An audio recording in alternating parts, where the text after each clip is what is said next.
Okay, let's continue. पिछले video में हमने मेथड ऑफ सब्स्टिट्यूशन देखा है कि मेथड ऑफ सब्स्टिट्यूशन क्या है और उसकी कुछ प्रॉपर्टीज़ क्या है। तो अब वो प्रॉपर्टीज़ को हम लोग यूज़ करेंगे, वो मेथड को यूज़ करेंगे और कुछ प्रॉब्लम्स को सॉल्व करेंगे। तो यहाँ पर मैंने फर्स्ट प्रॉब्लम यहाँ पर मैंने लिया है। तो यहाँ पर आपका फर्स्ट प्रॉब्लम है integrate of x square E power x cube. तो ये आपका फंक्शन है, इसको आपको इंटीग्रेट करना है। तो सबसे पहले हम इसको डिफाइन करेंगे। Let integral integral is equal to integral of x square into e power x cube with respect to x. अब यहाँ पर दो फंक्शन है, एक्स स्क्वायर और सेकंड फंक्शन है ई पावर एक्स क्यूब। दोनों फंक्शन मल्टीप्लाई कर रहे हैं। तो हमने प्रॉपर्टी देखा है कि मल्टीप्लिकेशन में इंटीग्रल को सेपरेट नहीं किया जा सकता और डायरेक्टली भी इसका सॉल्यूशन नहीं है। तो अब यहाँ पर ई का पावर अगर आप देखते हो तो यहाँ पर दिया है आपको ई पावर एक्स क्यूब। हमारे पास जो फॉर्मूला है ई पावर एक्स के लिए इंटीग्रल का फॉर्मूला है, यहाँ पर एक्स क्यूब दिया है, मतलब यहाँ पर जो वेरिएबल है वो कंपोजिट है। तो अगर कंपोजिट वेरिएबल है तो डायरेक्ट उसका इंटीग्रेशन फाइंड नहीं कर सकते, तो उसके लिए हम लोग मेथड ऑफ सब्स्टिट्यूशन यूज करेंगे। तो सब्स्टिट्यूशन में क्या यूज करना है आपको, जो वेरिएबल कंपोजिट है, यहाँ पर कंपोजिट है एक्स क्यूब। सिर्फ वेरिएबल क्या होना चाहिए, एक्स होना चाहिए, यहाँ पर क्यूब है। तो कंपोजिट वेरिएबल को हम लोग दूसरे वेरिएबल से डिफाइन करेंगे। तो यहाँ पर मैंने डिफाइन किया कि ये जो एक्स क्यूब को मैंने सिंपल वेरिएबल टी लिया, तो t is equal to x cube. Composite variable को सिंपल वेरिएबल में मैंने कन्वर्ट किया। अब उसके बाद इसको तो हम लोगों ने कन्वर्ट किया एक्स क्यूब, लेकिन विद रिस्पेक्ट टू एक्स है ये, विद रिस्पेक्ट टू एक्स है इंटीग्रल। तो हम इसको with respect to same variable, मतलब अभी हमारा न्यू वेरिएबल टी है, तो new variable with respect to t होना चाहिए। तो विद रिस्पेक्ट टू एक्स को भी हम विद रिस्पेक्ट टू टी में कन्वर्ट करेंगे। तो उसको कन्वर्ट करने के लिए हम बोथ दी साइड डिफरेंशिएशन करेंगे विद रिस्पेक्ट टू टी। अगर विद रिस्पेक्ट टू टू इसको डिफरेंशिएशन करते हैं तो ये आपका नेक्स्ट स्टेप आएगा डी टी एक्स क्यूब का यहाँ पर डिफरेंशिएशन होगा 3x स्क्वायर। और यहाँ पर D t by D x था, तो डी एक्स को मैंने दूसरे साइड लिया, तो यहाँ पर ये डी एक्स हुआ। तो ये आएगा आपको। अब यहाँ पर आप इंटीग्रेशन में अगर आप देखते हो तो इंटीग्रेशन में एक्स स्क्वायर डी एक्स का वैल्यू आपको फाइंड करना था। तो एक्स स्क्वायर डी एक्स यहाँ पर हम सिंगल रखेंगे और यहाँ पर जो कांस्टेंट नंबर है, कांस्टेंट को हम दूसरे साइड लेके जाएंगे। तो ये मल्टीप्लाई में है, अदर साइड में लेते हैं तो ये डिवाइड में आएगा। तो यहाँ पर ऐसा आएगा ये d t by three is equal to x square d x. तो एक्स स्क्वायर डी एक्स, इसके प्लेस पे आप डी टी बाई थ्री लिख सकते हो, और ई पावर एक्स क्यूब के प्लेस पे टी लिखेंगे। तो ये आपका न्यू इंटीग्रल ऐसा आएगा। Now integral is equal to integral of e power t d t by three. तो अब यहाँ पर डिवाइडेड बाय थ्री, मतलब इसके मल्टीप्लाई में कुछ नहीं है तो वन है। तो 1/3 कांस्टेंट है, कांस्टेंट को हम इंटीग्रेशन के आउटसाइड ले सकते हैं। तो कांस्टेंट को हम इंटीग्रेशन के आउटसाइड लेंगे। तो अभी आपका है 1/3 integral of e power t with respect to t. E power t का इंटीग्रेशन के लिए फॉर्मूला आपके पास है। ई पावर टी के लिए इंटीग्रेशन का फॉर्मूला होता है ई पावर टी। तो ये आपका इंटीग्रल आएगा ई पावर टी। लेकिन आपका जो एक्चुअल में जो फंक्शन था वहाँ पर वेरिएबल एक्स था, तो आंसर भी वेरिएबल एक्स में होना चाहिए। तो टी को हम एक्स से रिप्लेस करेंगे। तो यहाँ पर हम टी को हमने वहाँ पर पहले एज्यूम किया था कि टी इज इक्वल टू क्या है, एक्स क्यूब। एक्स क्यूब क्यों हमने वहां से रिमूव किया, क्योंकि ये कंपोजिट था। तो अब टी का वैल्यू यहाँ पर एक्स क्यूब हमने पहले लिया था, तो टी के प्लेस पे हम एक्स क्यूब वापिस वहां पर लिखेंगे। तो यहाँ पर आपका फाइनल आंसर आएगा e power x cube divided by three plus c. तो ऐसे यूज करके आपको ये वैल्यूज फाइंड करना है। ओके, अब हम सेकंड प्रॉब्लम देखते हैं। तो सेकंड प्रॉब्लम मैंने यहाँ पर लिया है integral of x into under root of 1 plus 2x square. ये फंक्शन को आपको इंटीग्रेशन करना है। तो सबसे पहले हम लोग इसको डिफाइन करेंगे।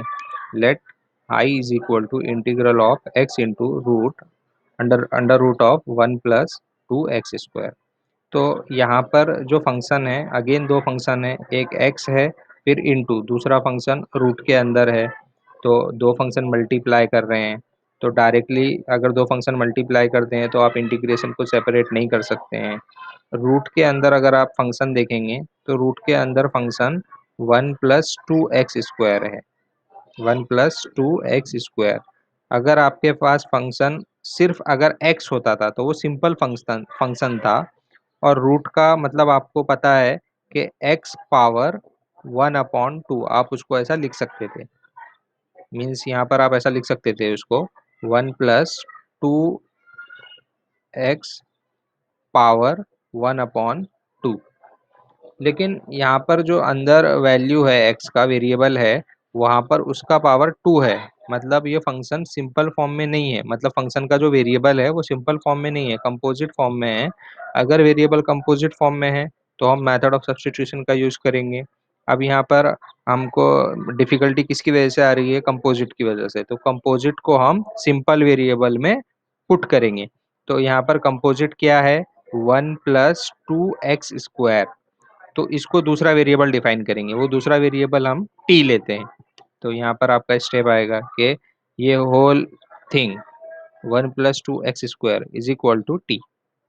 अब यहाँ पर आपने वेरिएबल को डिफाइन किया तो विद रिस्पेक्ट टू x है, तो इसको विद रिस्पेक्ट टू t में कन्वर्ट करना है।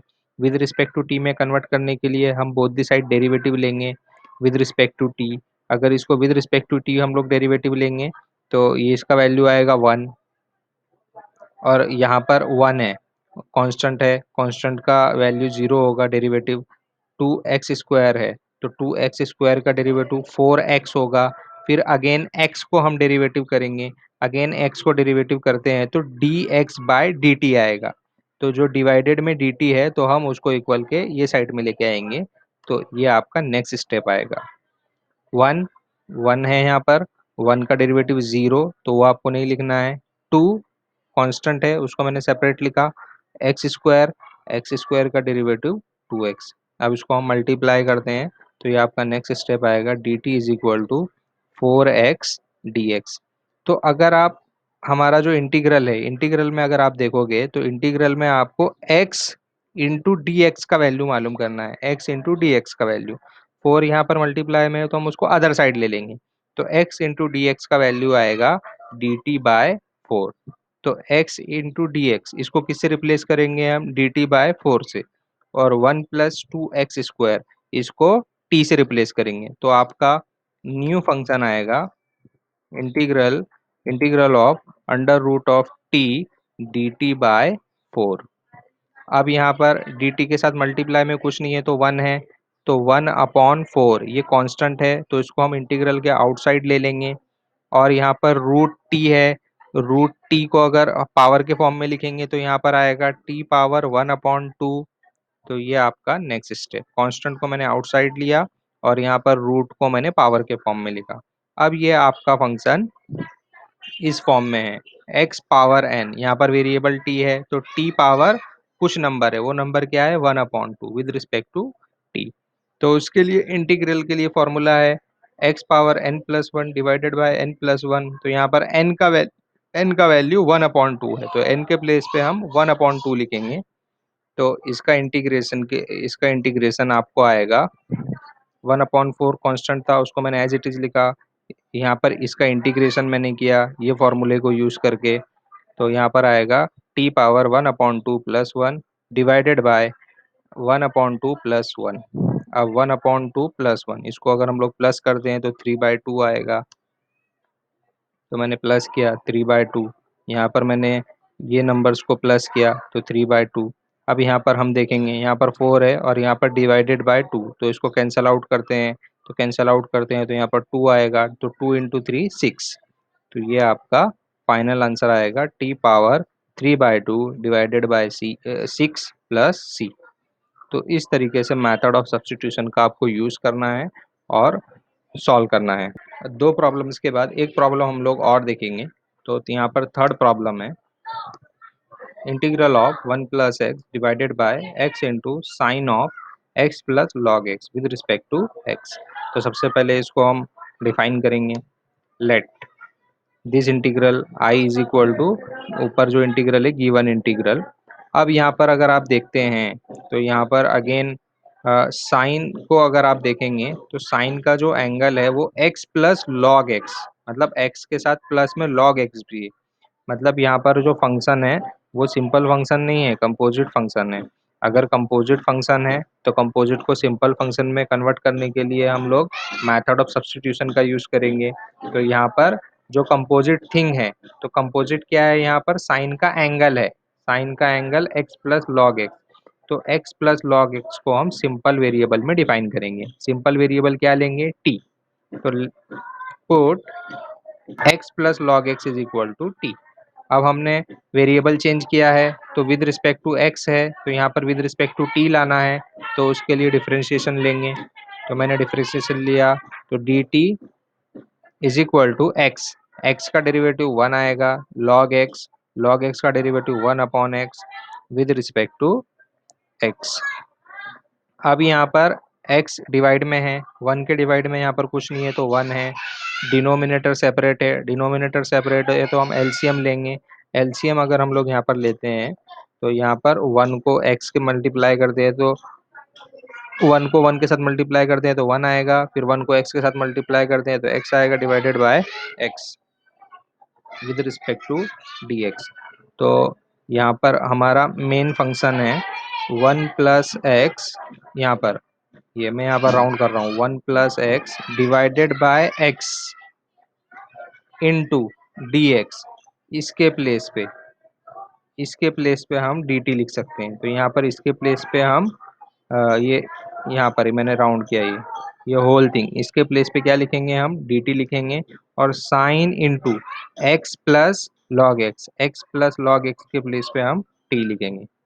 तो हमारा यहाँ पर न्यू फंक्शन ऐसा आएगा, integral of dt divided by sine t। dt के साथ मल्टीप्लाई में कुछ नंबर नहीं है तो 1 है, तो 1 अपॉन साइन t, उसके लिए ट्रिग्नोमेट्रिक फॉर्मूला है कॉसेक t, तो ये कॉसेक t आएगा। कॉसेक t के लिए हमने इंटीग्रेशन का फॉर्मूला देखा है, cosec x is equal to log of cosec x minus cot x plus c, ये इंटीग्रल का फॉर्मूला है। तो ये फॉर्मूला हम अप्लाई करेंगे, तो सिंपली हम लोग यहाँ पर लिखेंगे log of cosec t minus cos t plus cot t plus c. लेकिन यहाँ पर जो आंसर आपका आया है वो वेरिएबल टी के फॉर्म में आया है, लेकिन हमारा एक्चुअल में वेरिएबल हमारा एक्स था, तो इसको एक्स में कन्वर्ट करेंगे। तो टी को हमने एज्यूम किया था कि t is equal to x plus log x, तो टी के प्लेस पे एक्स प्लस लॉग एक्स को उसको रिप्लेस कर देंगे, तो ये आपका फाइनल आंसर है। तो इस तरीके से मेथड ऑफ सब्स्टिट्यूशन के यूज करके सॉल्व करना है। अगर आपको कुछ प्रॉब्लम्स में डाउट होगा तो आप लोग कमेंट में पूछ सकते हैं। अब यहाँ पर मैंने एग्जाम्पल कुछ प्रॉब्लम्स दिए हैं प्रैक्टिस के लिए। तो यहाँ पर क्वेश्चन है फाइंड इंटीग्रल और anti derivative of the following function. तो यहाँ पर 7 फंक्शन मैंने दिए हैं, आप उनको सॉल्व कर सकते हैं। ये सारे के सारे प्रॉब्लम्स मेथड ऑफ सब्स्टिट्यूशन को यूज करके आप सॉल्व कर सकते हैं।